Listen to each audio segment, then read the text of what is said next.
Berharap sama siapa? Polisi kita membunuh, tentara kita berpolitik, presiden kita mau maafin koruptor, wakil presiden kita Gibran. Terima kasih semua, selamat malam. Kalau ada di antara saudara-saudara yang dianugerahkan Tuhan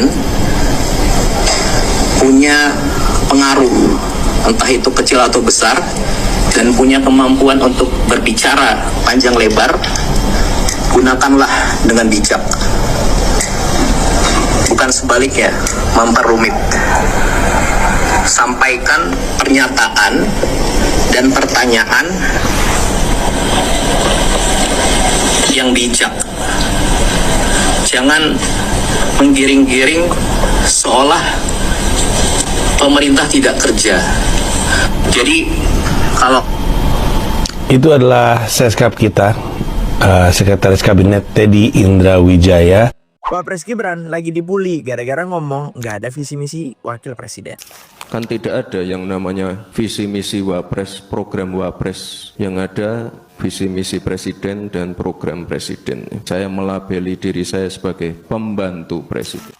Lagi rame banget nih pidatonya Wapres Gibran yang tadi, di mana dia ngomong kalau dia cuma pembantu presiden dan katanya nggak ada visi misi wakil presiden, yang ada cuma visi misi presiden.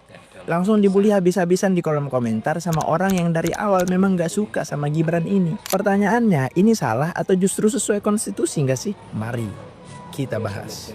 Pertama nih, dari sisi UUD 1945, memang benar pasal 4 ayat 2 jelas tertulis dalam melakukan kewajibannya, presiden dibantu oleh seorang wakil presiden. Artinya apa?